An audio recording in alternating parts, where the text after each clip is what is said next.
Hello, welcome back to Rapid Regeneration. I'm Dave Escamilla. I'm not a doctor, I'm not a medical professional, I'm not making any medical claims or claims about diseases. We're here today with a guest who is actually a medical doctor. Please know that whatever she says on this program is not medical advice. We're talking about our own experiences here. But we're very excited to talk today with Dr. Aureli. She's someone that I've known now for a few years and I've been following, and Dr. Aureli is someone who is, she's an independent thinker.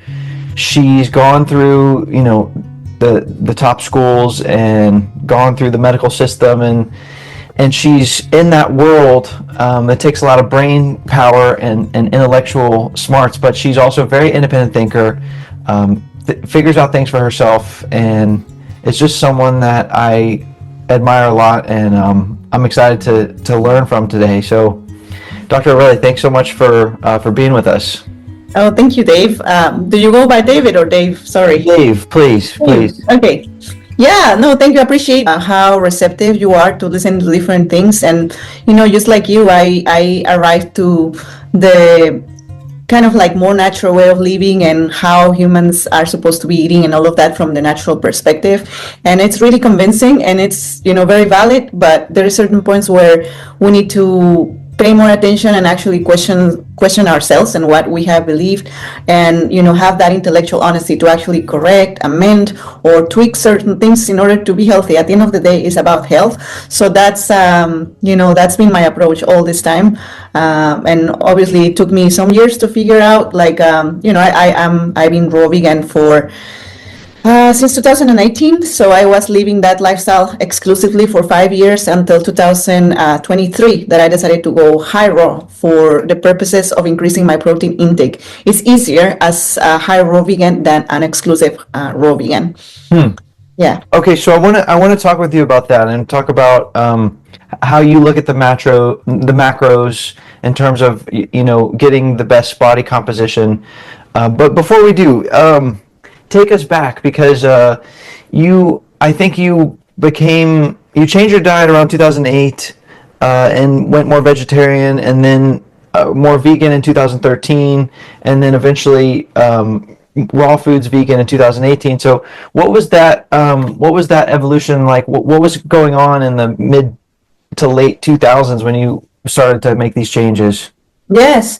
Well, I was in my internship in Mexico. We have a mandatory year that you live in a hospital, and basically you do night shifts, like you're awake for 48 hours straight and then you rest. It's crazy. So the only way that you can survive that is by eating when you are awake, midnight or past midnight. So I gained a lot of weight after that year of internship, and that made me look for answers. How can I lose this weight? And, as you know, until recently, some medical schools have incorporated nutrition in their curriculum. Before, it was unheard of. So I didn't know anything about nutrition until my last year, or before my graduation, after that internship. So I found out the Atkins diet, which is similar to a carnivore diet, because you eat animal protein. I was not vegan at that time. That was around 2007. So I ate animal products 3 times per day, and I lost the weight, because obviously it's a restrictive diet. At the end of the day, it's less calories. So I lost the weight, and that sparked my interest in nutrition. And then, at the time, 2007, 2008, there were a lot of YouTubers talking about raw veganism, things like that. So I came across those, and again, not knowing anything better, because my medical school didn't taught me, I just said, you know what, I don't feel great eating meat and animal products every single meal. I'll just decide to investigate more. And I came across vegetarianism because I was missing my fruit a lot. I was a heavy fruit eater before, during childhood, and restricting myself for that year of Atkins diet when I lost all the weight, it was not sustainable for me.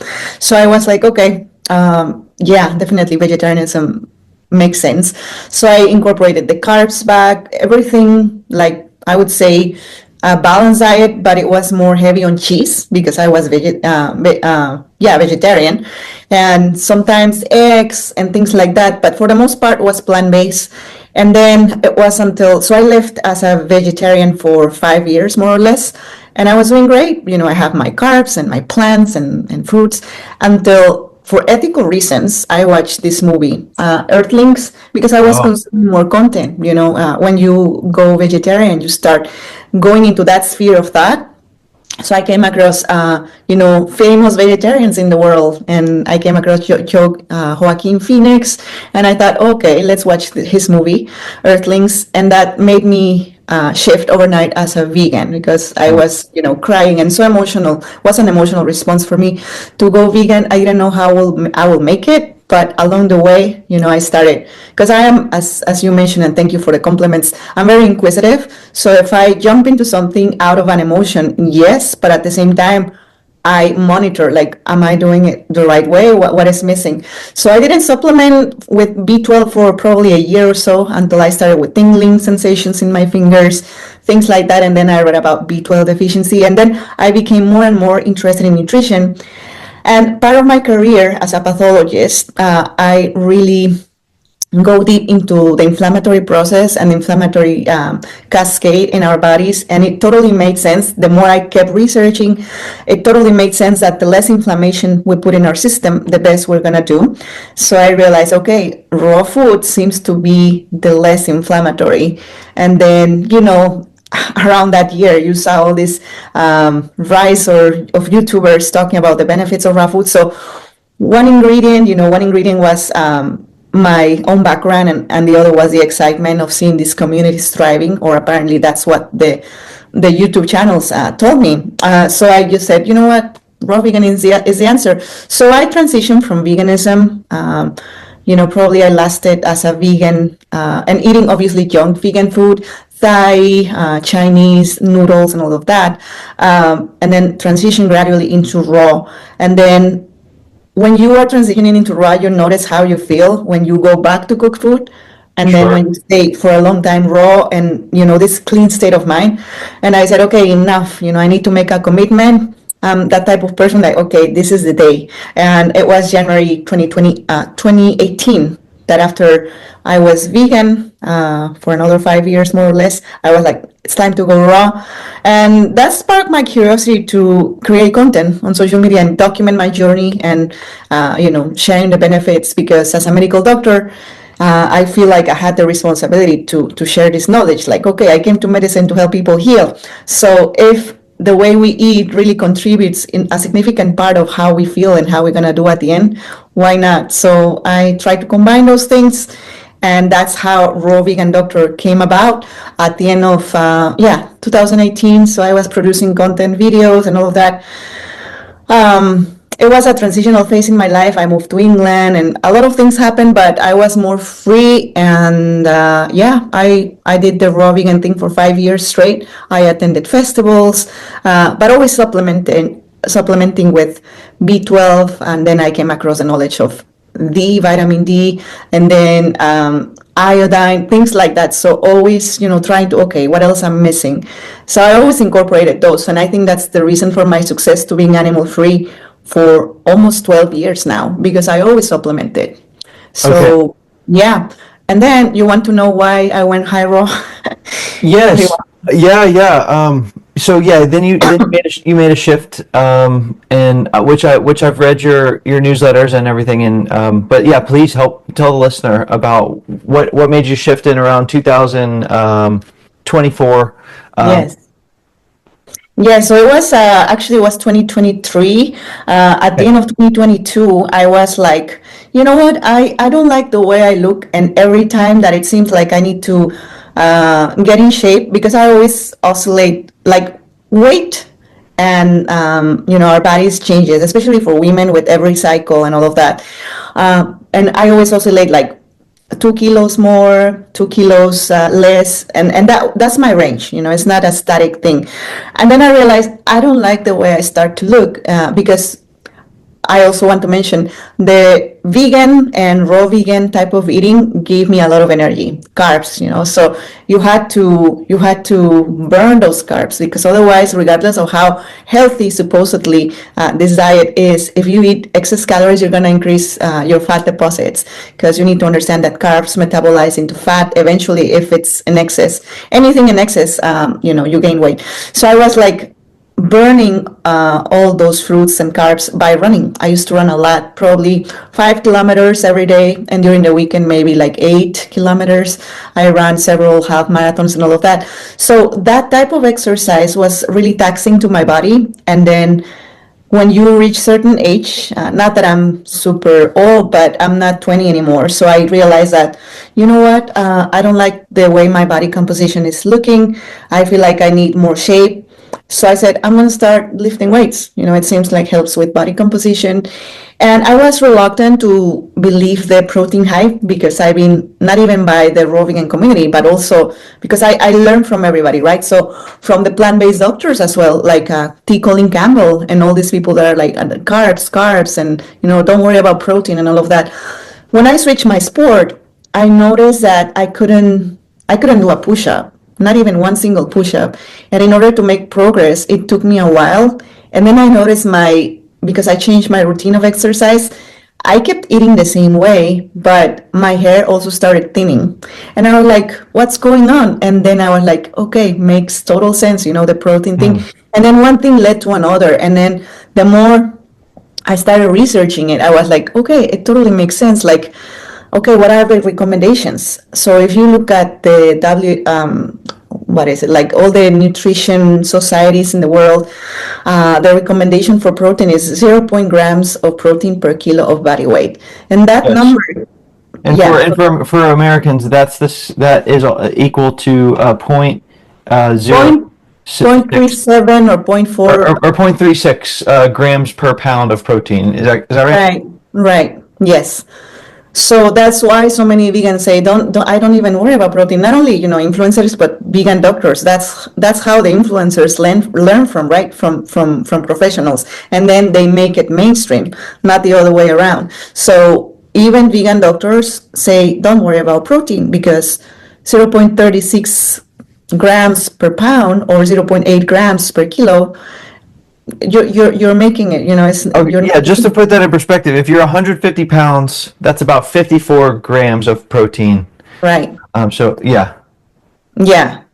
Yeah. So I'm gonna use my weight that I had before so I can remember the numbers because Yeah. so I used to weigh 120 pounds. So 0.8. I have a calculator actually, so we are like precise in all of these things because it's numbers at the end of the day, and that really matters. So 120 pounds was around 50 kilos, more or less. So Uh-huh. just let's round it up to 50 kilos. 50 times 0.8, going by the recommendation is 40 grams Yeah. for a size like mine. So I was completely fine.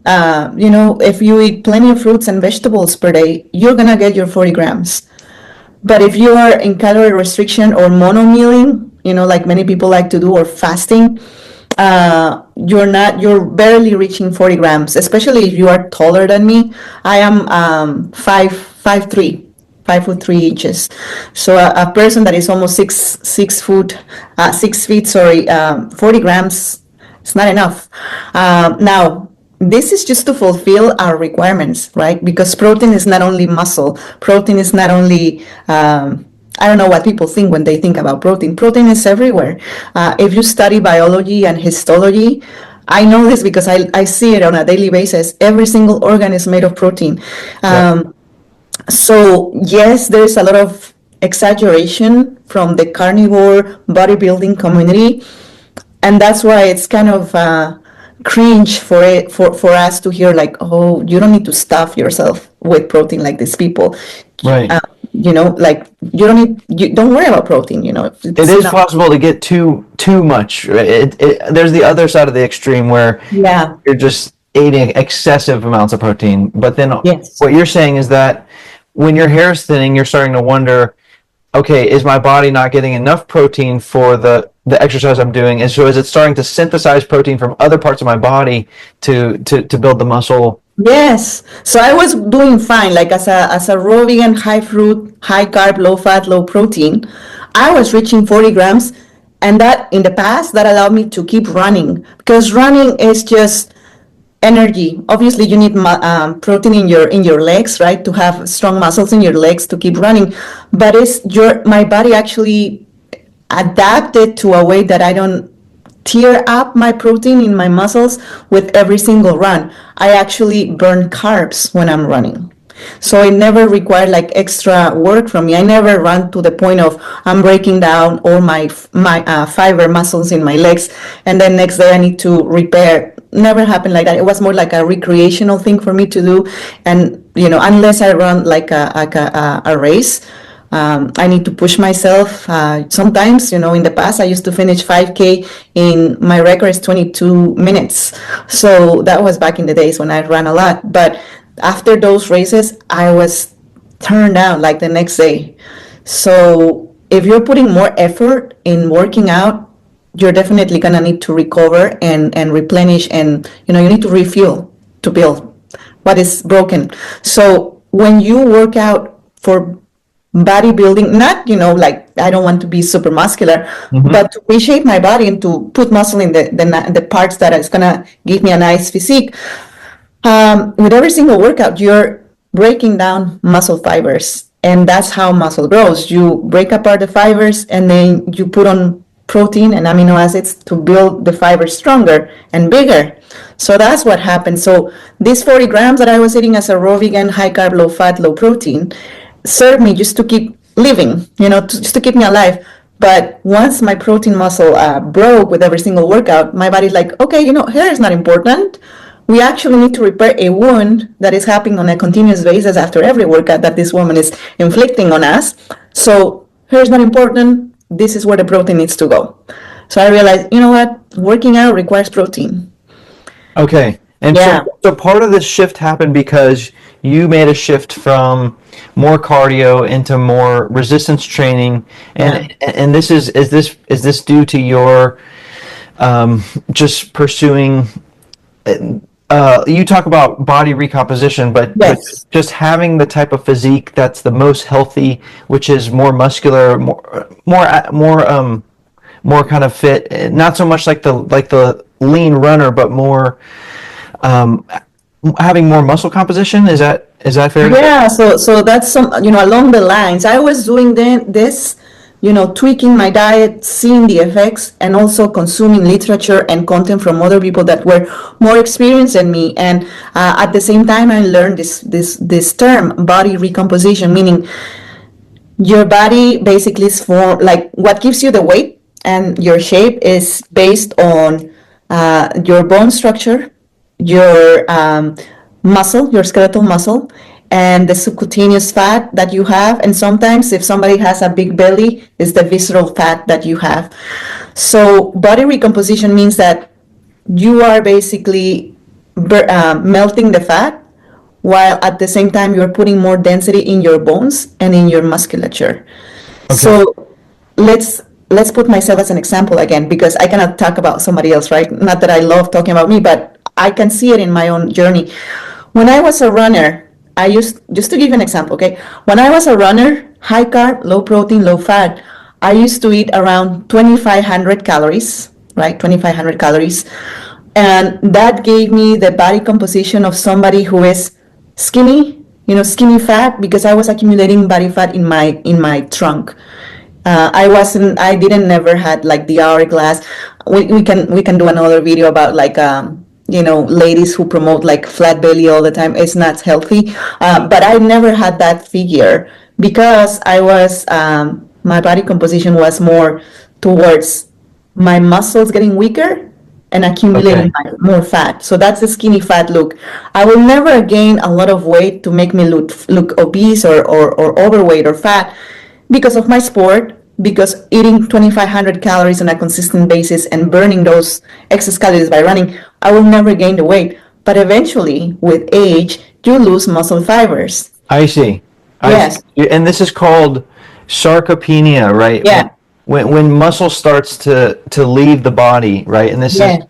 is If you don't use your muscle, you lose. it's aging process, yes? It's part of the aging process. If you go to any nursing home, you see how, like some people have prominent bellies, but their shoulders look very, like this. Their legs, most 70-year-old guys' legs, they look like sticks, right? And they Oh, even they have prominent trunk and central area, but everything else is so weak. Same with women. So I started noticing, I mean, I never reached that point, but I was like, why? You know, I look slim, I never increased sizes. My weight was 120 pounds. My size was zero, but it's just the way my body is structured. I don't look good and I don't feel good. And yeah, I just realized I need more shape.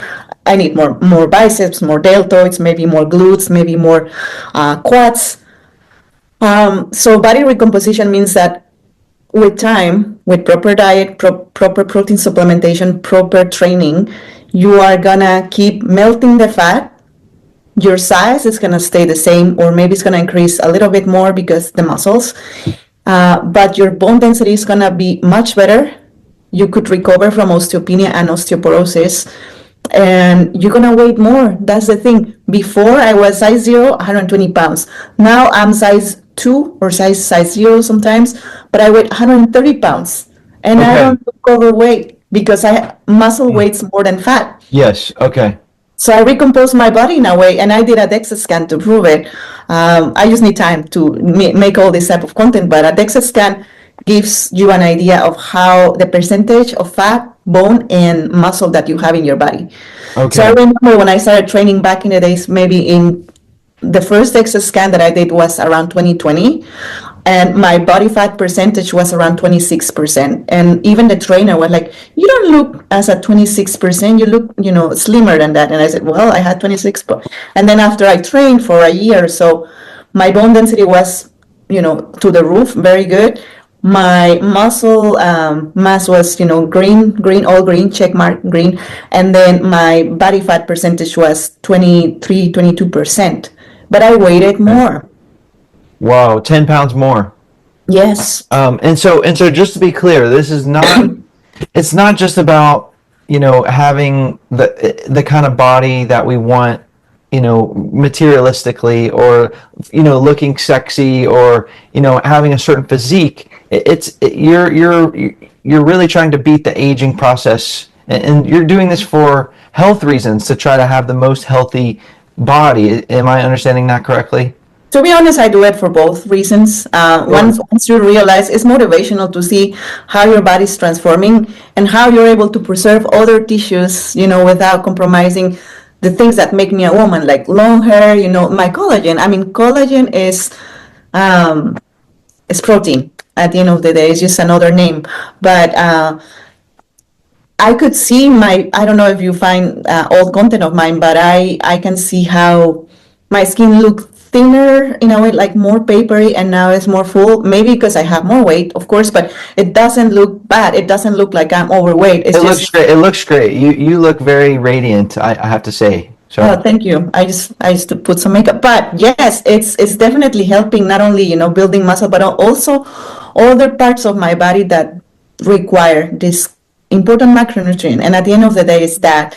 Now, the hesitation from vegans and raw vegans comes from, okay, it clashes with your belief system and the indoctrination that we have had for a lot of years. It clashes with the fact that, oh, humans are frugivores, and if you accept that maybe we need more protein, that means that maybe we're not frugivores. So all of these things, you need to contrast and question that, because I don't believe that we are frugivore exclusive. Yes, we are frugivores, but if you read the definition of frugivores, and if you see the strict frugivores in the wild, they are not vegan. Unfortunately, we have this right. utopian view of how we should be in paradise and all that, for sure. I wish that was the case, but we are not in that situation. So I don't believe we are frugivore exclusive. I believe that we are omnivores with a tendency for frugivorism. And now it comes the part where, okay, now I have my ethical point of view, which is I don't want to consume animal products. I don't want, I'm sure of that. So for me, my particular reasoning is like, if I can stay vegan and supplement the things that are missing from the animal kingdom, I will do it, rather than Okay. just sticking to the raw vegan label and frugivorism and all of that. Well, that's what other people believe, but that doesn't define me. And I see other things that may be missing, and I'm seeing it on myself. And nobody's pursuing the things that I'm pursuing. None of the long-term raw vegans are muscular. And again, it's for women, it's the beauty standards are so ridiculous, even today, like surgeries and all that stuff, but Botox. But the beauty standards for women, especially in the Ryan community, like, okay, you need to have an hourglass figure, and always you have your belly, super flat. That's not synonymous of health. That's just aesthetics, appearance. Maybe some people will achieve that, but maybe other organs are suffering. And social media is just whatever you want to display is what you're gonna show in the world. Like right now, we are on Zoom, and Zoom retouches our appearance a little bit. But yeah, if you have something to sell, and if you've been doing this for years, it's better that you keep spreading the same message. But Yes. you know, Yes. And you've seen that, but you have a unique perspective on that, where coming up in the establishment and in the conventional profession of being a pathologist, being a board certified medical doctor, and so you can recognize when people kind of get stuck on a track and they keep going. I'm curious from your perspective on that. You're someone who like thinks outside the box and you evolve and you look for new information and you keep evolving. Have you, from your colleagues, have you seen people push back on you or criticize you, or saying for going out there and promoting plant-based or other things, or what's not that until now. like? No, not until now. And if they secretly see my content or whatever and think whatever they want to think, it's up to them. No, some people, especially residents, the younger generation, are more curious, and especially when we interview candidates for our program, in the interview season, they obviously Google the faculty of the program that they're interviewing. It's like, oh, I noticed that you said in your biography that you go plant-based, and some of them have followed me on Instagram, and I'm like, whatever, because it's something unheard of in the medical system. Yes, Yeah. yes. And have you really received a lot of pushback and criticism from the raw vegan community when you? No, maybe, maybe like it's it feels like betrayal, like, oh, you were raw vegan and you came to the light, and now you're rejecting this knowledge. Maybe some people believe that, but again, my message has always been about health. When I turned raw vegan, is because I believed at the time, and the evidence at the time made me think that this was the best option, and that I was so excited that I decided to promote it, because it's great. Eating raw foods is amazing. Eating fruit, and don't be afraid of fruit. I eat fruit. Most of my calories come from carbs. I eat 60 to 65% of carbs, but not 80 Yes. or 90% of carbs. So that this little modification plus the exercise can really make a difference. So Okay. my approach is not for, to promote a detox protocol. I'm not promoting heal an autoimmune disease, or, fast or cleanse. No, it's how to live a life that is compassionate, but at the same time free of dogma, and also looking at the evidence, because we're falling short in certain things. I love that. I mean, listen to what Dr. Riley's saying. It's a different approach depending on where you're at in your journey. If you're someone who you're in a really serious health problem and there's a lot of toxicity in the body, yeah, maybe you're going to be following a different approach. Dr. Riley's at a point where she is trying, she's succeeding in body recomposition. She is already healthy. She's trying to reach a certain body type to give her the most health and longevity, and so she's working a program to do that, and now doing 60 to 65% carbs, 15 to 20% protein, and 15 to 20% fat. For the protein, is it mostly beans and soy?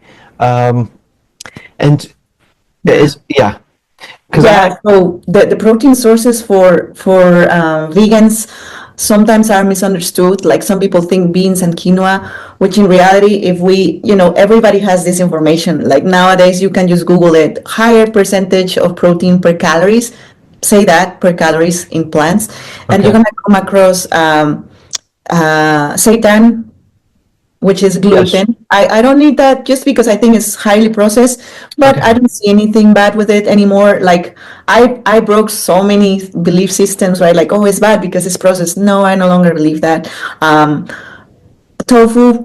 tofu has higher protein content than cooked beans, for example. So I go for Okay. tofu rather than beans. I rarely eat quinoa.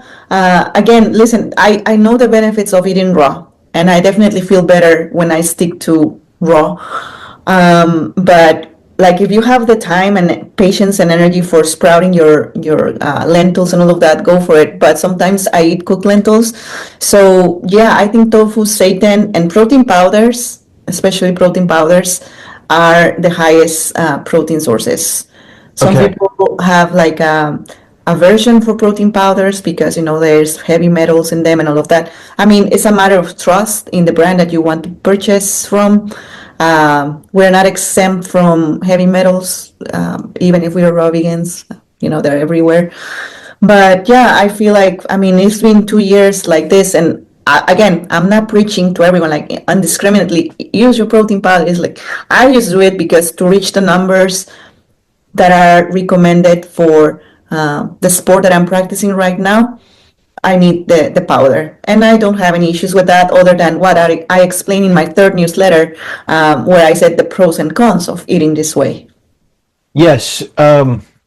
And it's always a trade-off. Right. There's same thing if you're going to go, 80-90% carbs, raw vegan, there is some trade-off with that too, and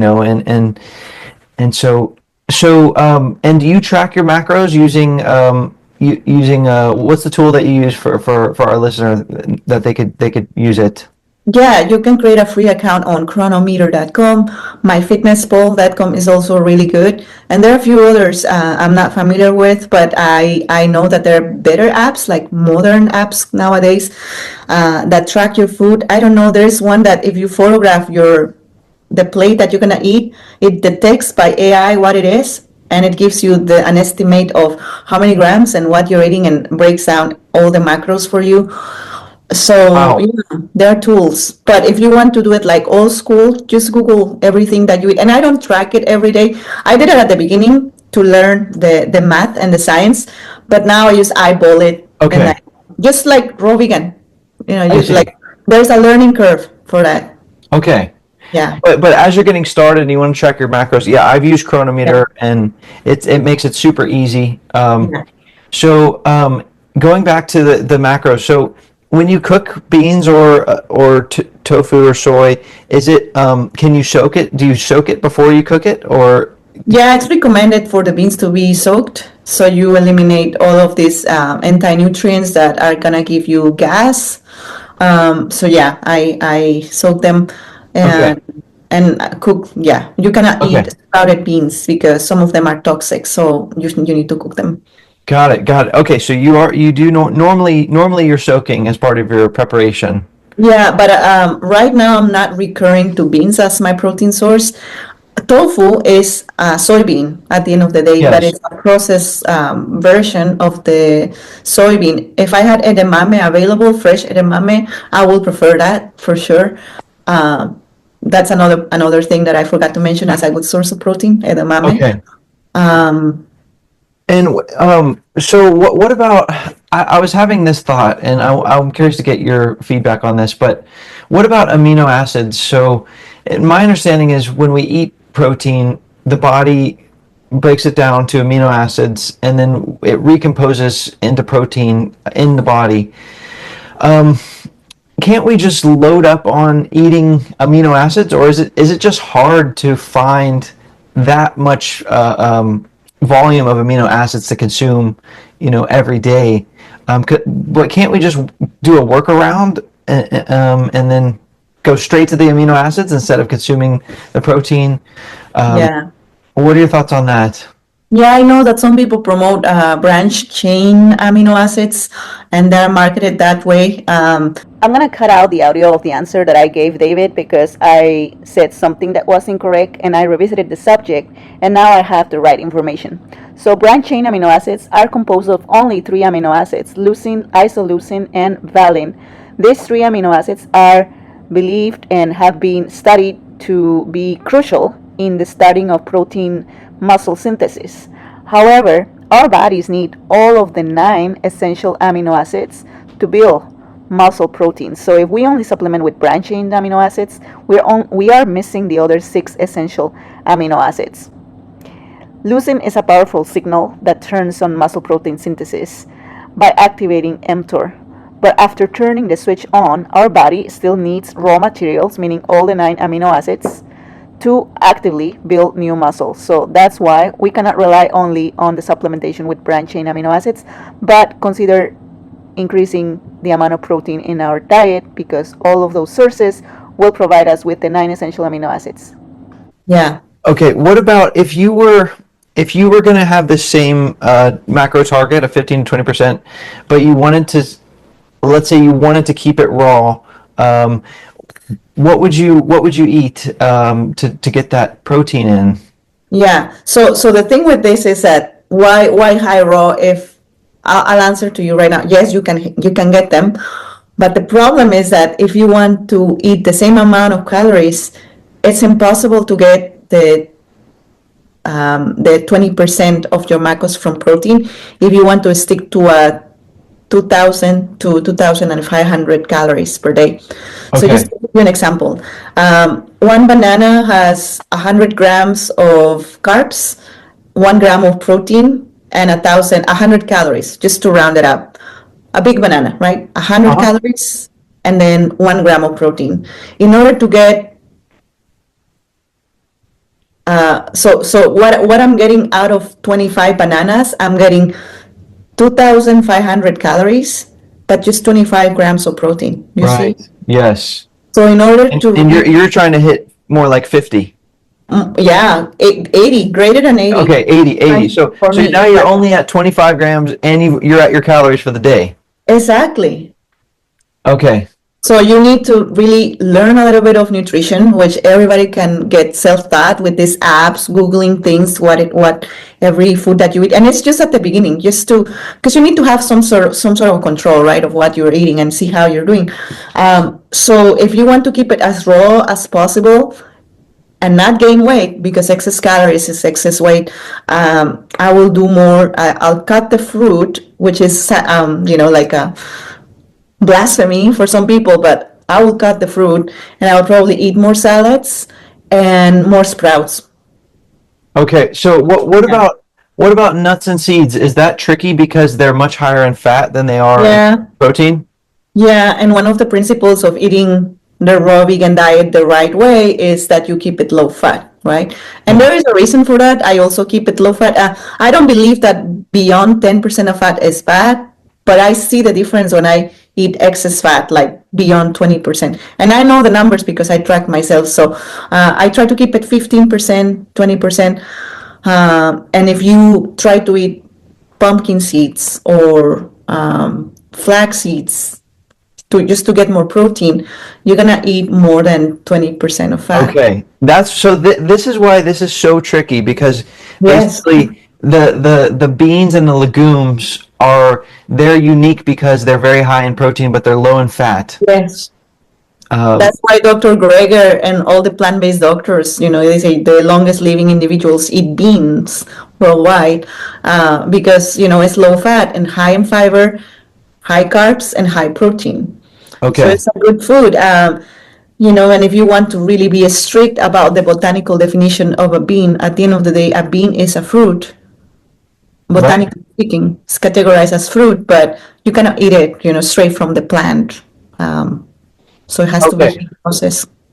Um, what is your view on enzymes? Do you take them? Do you see an issue with them?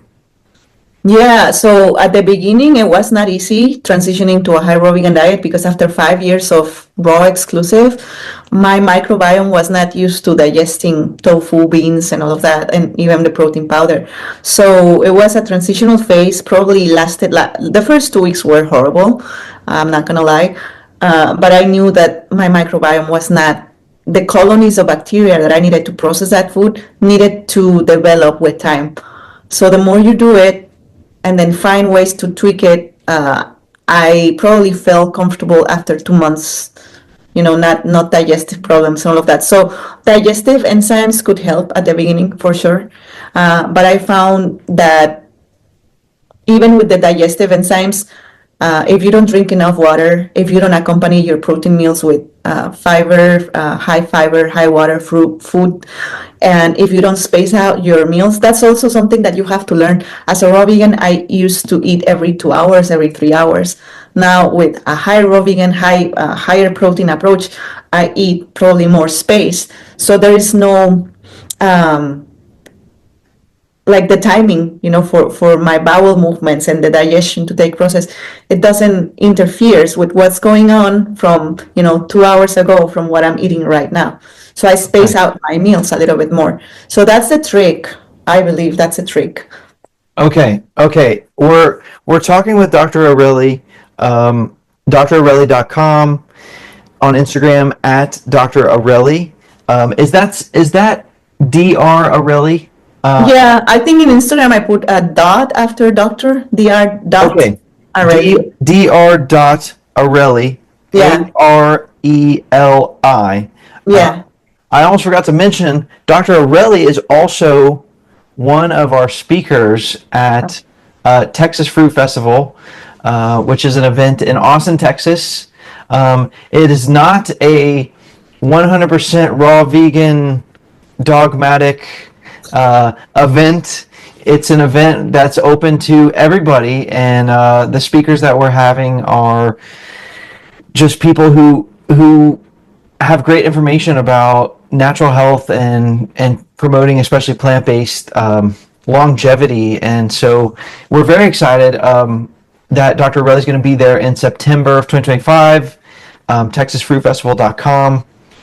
I want to ask you, Dr. Aureli, about supplements. I know you've mentioned taking multivitamin, vitamin B, vitamin D, different things. I'm also big on supplements. I've come around and evolved over the years on supplements, but I want to ask you.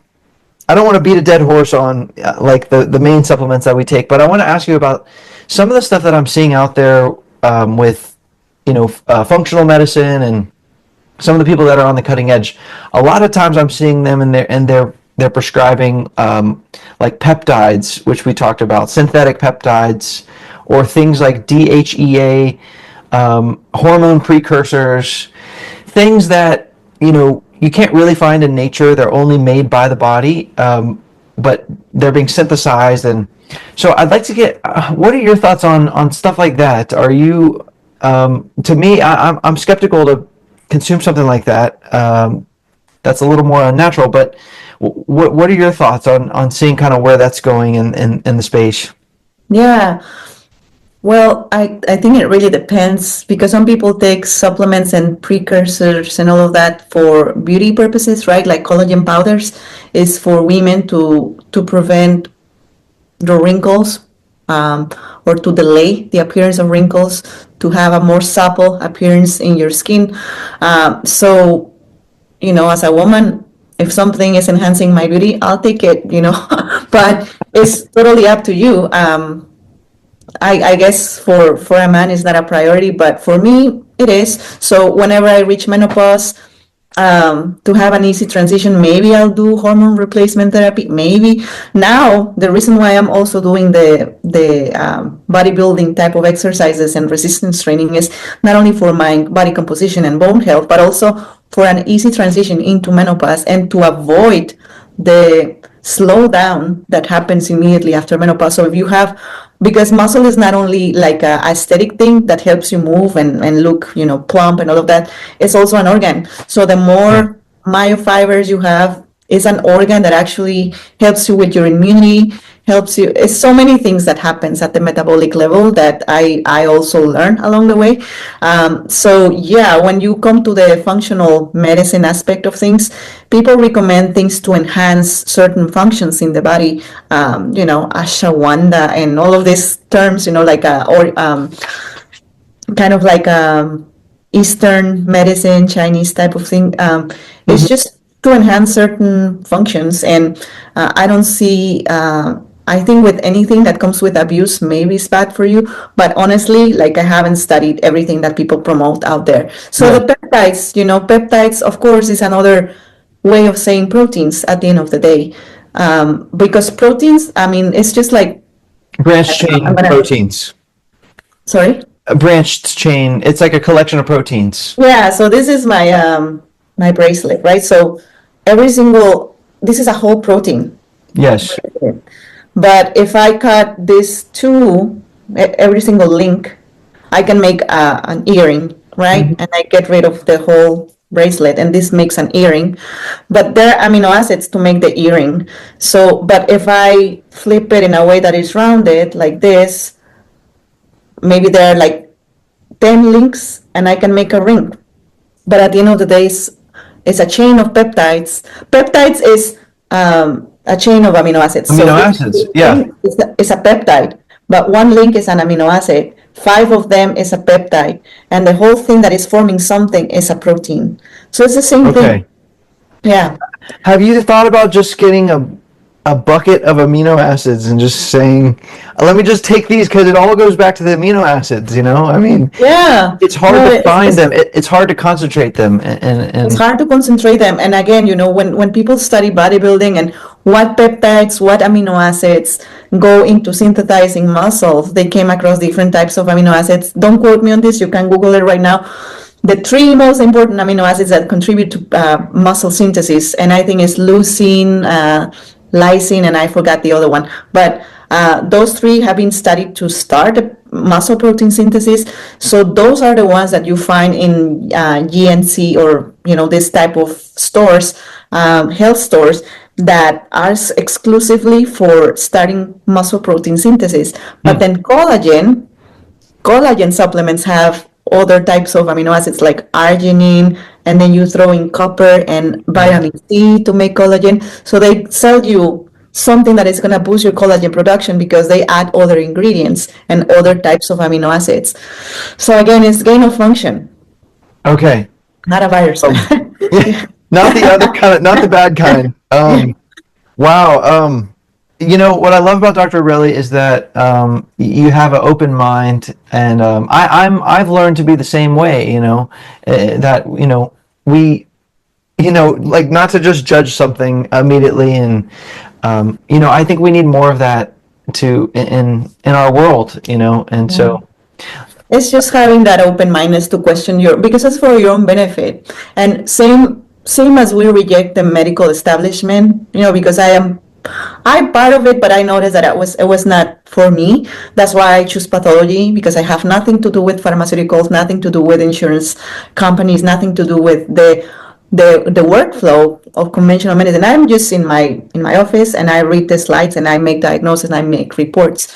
I'm a consultant for doctors basically. But just because we reject that system that is faulty in so many ways doesn't mean that, and it's a tendency for our human nature. We have a tendency for, I reject all of this and I put it in this is the bad guy box. right. And everything else, I embrace it with open hands without questioning, like maybe they're bad guys, not because they want to be bad, but there are gaps in knowledge. So with the same scrutiny that we judge the medical system, we should also judge the Yes. things that we embrace. So that's what I learned, because I also have this tendency. We No. are realists in a way. Yes. My father.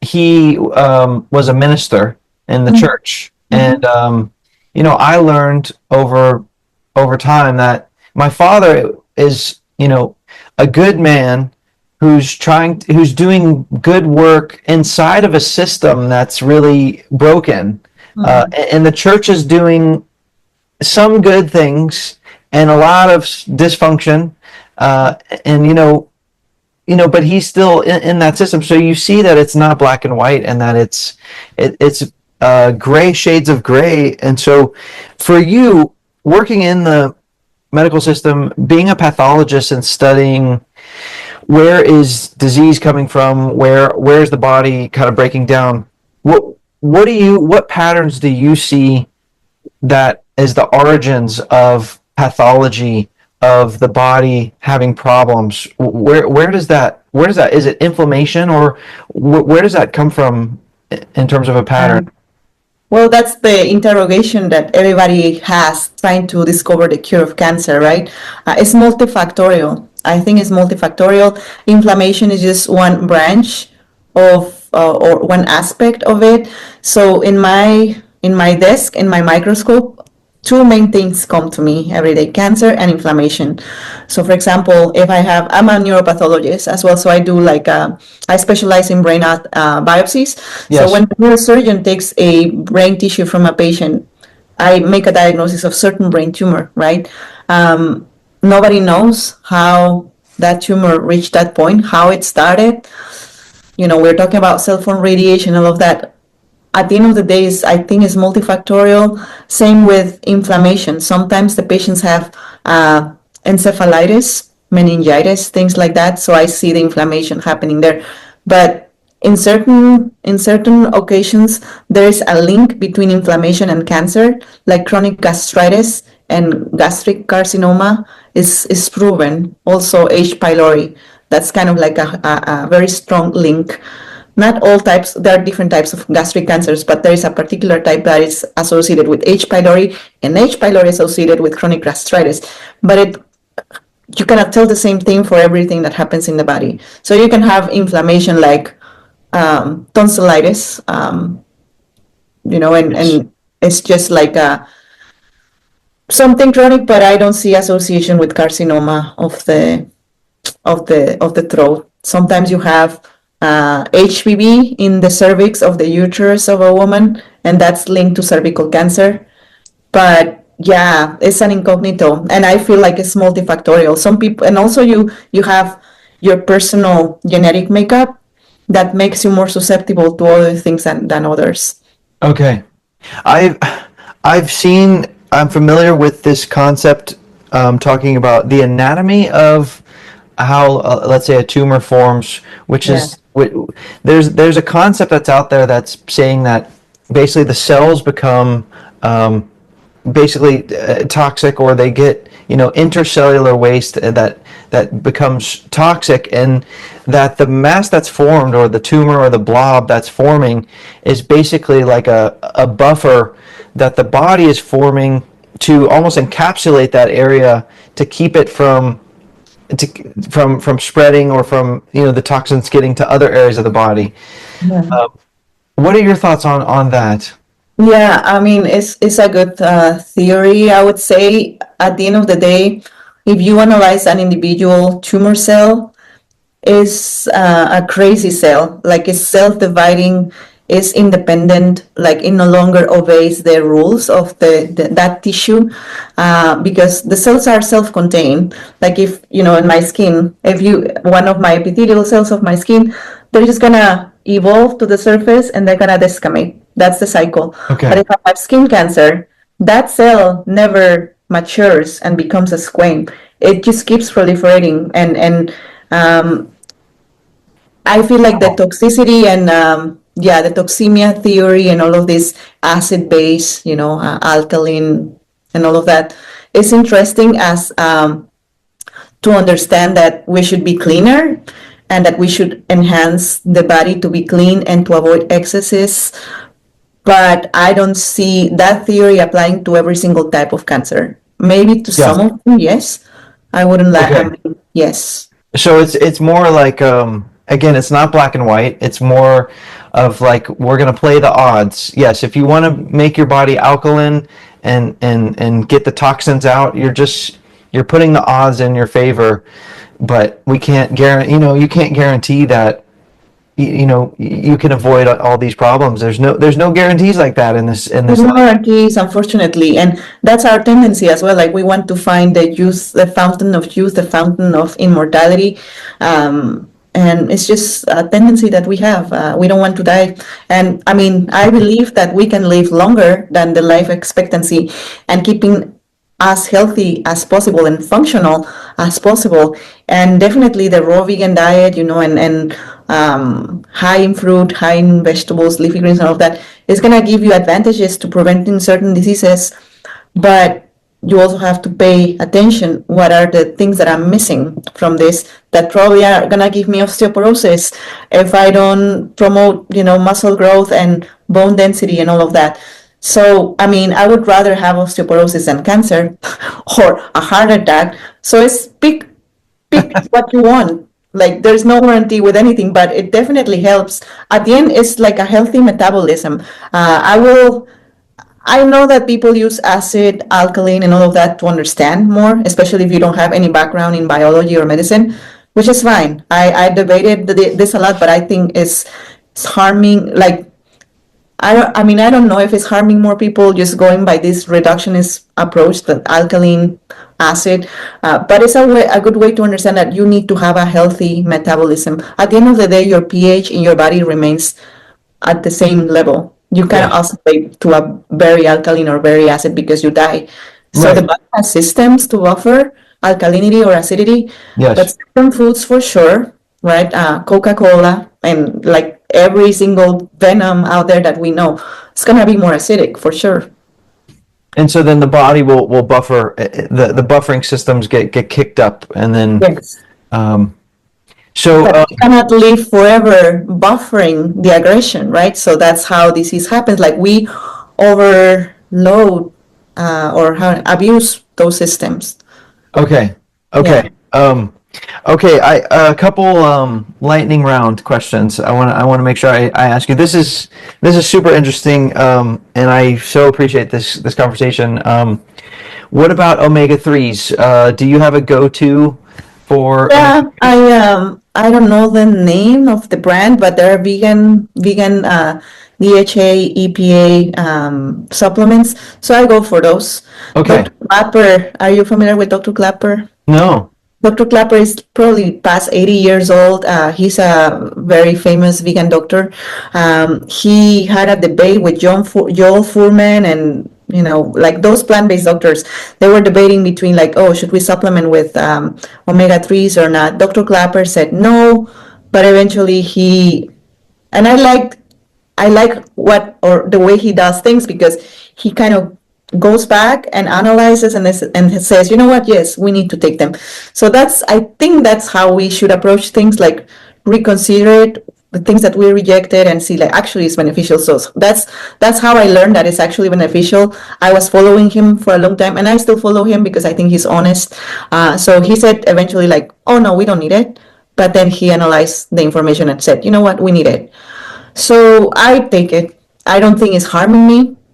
I would rather have excess of it. Some people say that it causes side effects. In my case, I haven't seen them. So it's try it on yourself and see. Okay. Yeah. Okay.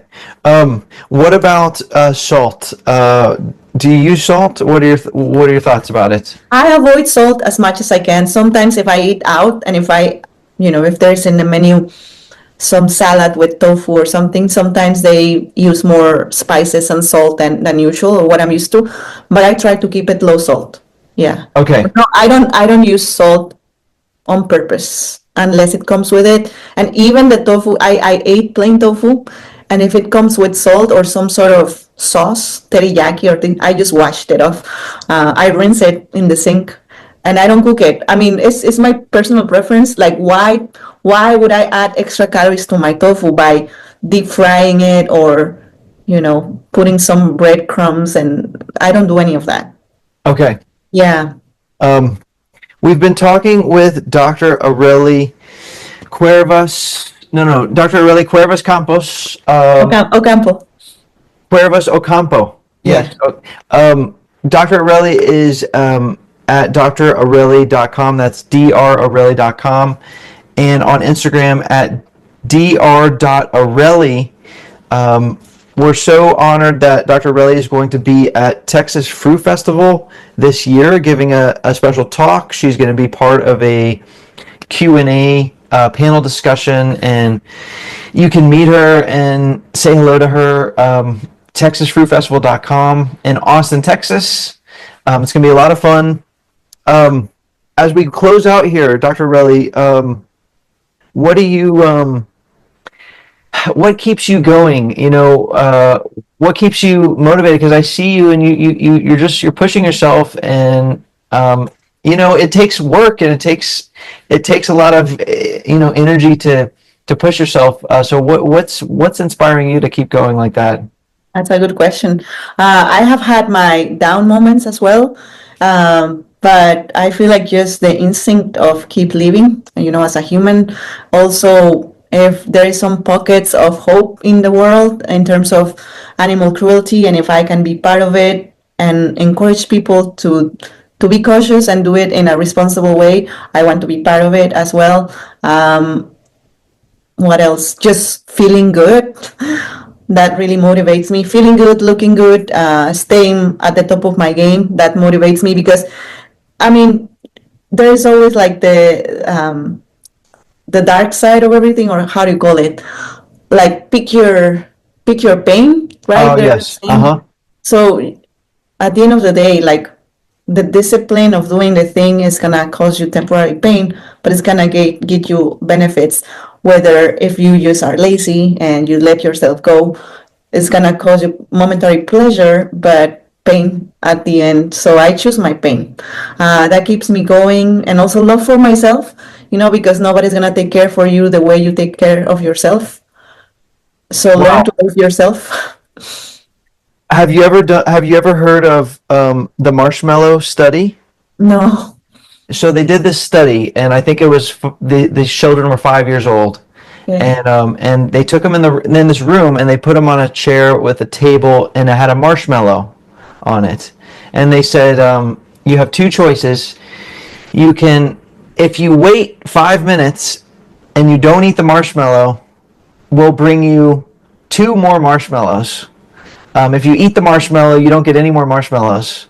And so some of the kids, they waited, and they got more marshmallows. Some of the other kids, they couldn't wait, and they ate it. They then followed these children for the next 20 or 30 years, and they found vast differences.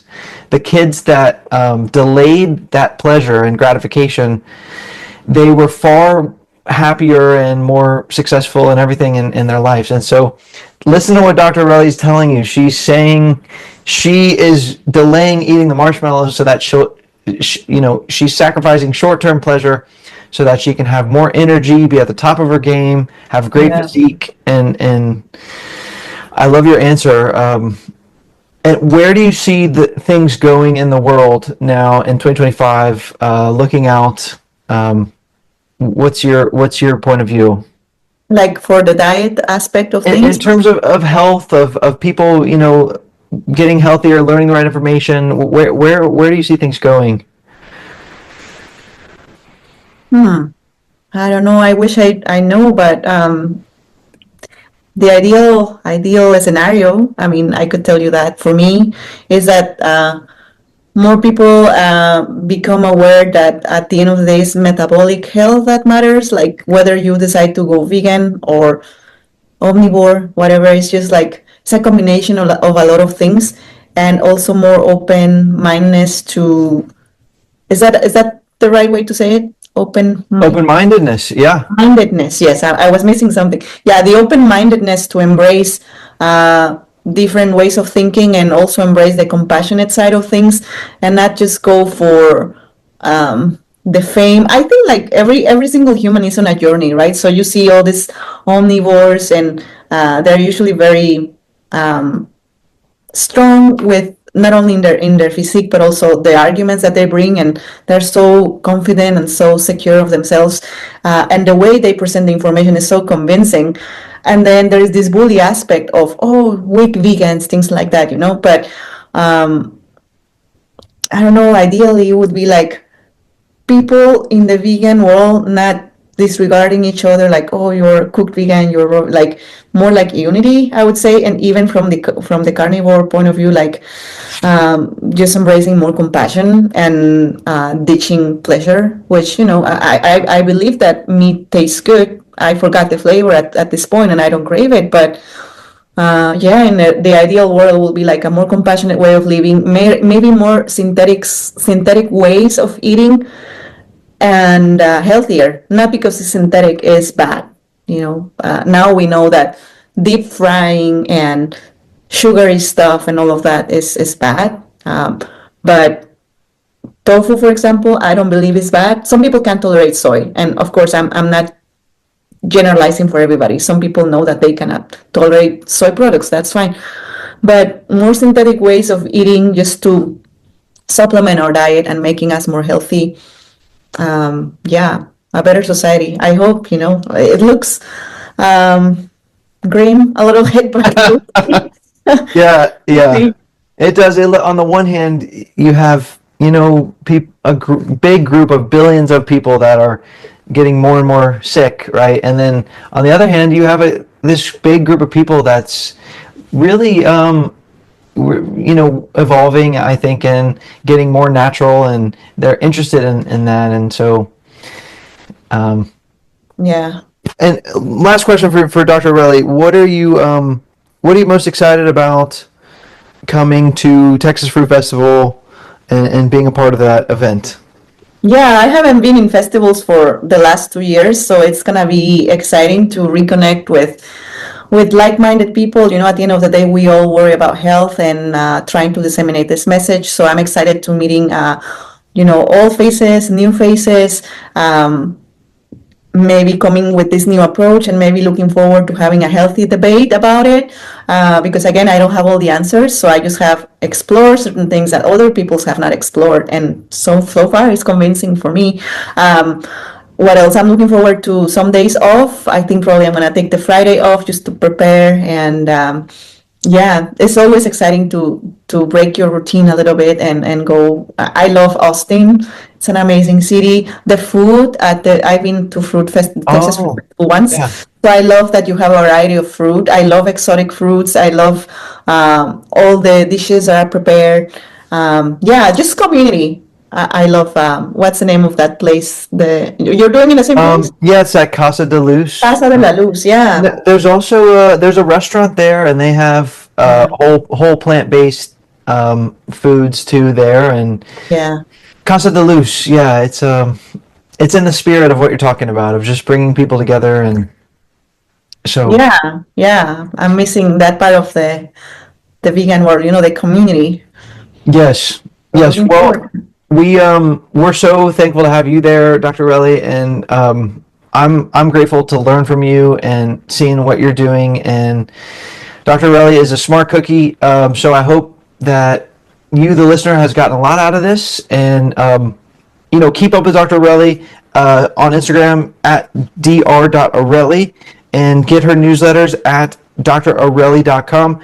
Dr. Arelli is not a social media guru or a coach or selling a course or something. She's just out here doing this. This is her side project. She's not making money doing this. She's just doing this out of the goodness of her heart to help you. So we're looking forward to seeing you at Texas Fruit Festival, Dr. Relly, and thank you so much for your time today. Thank you, Dave. Thank you for being so open and receptive. Appreciate it. Yes. Okay, we'll see you soon.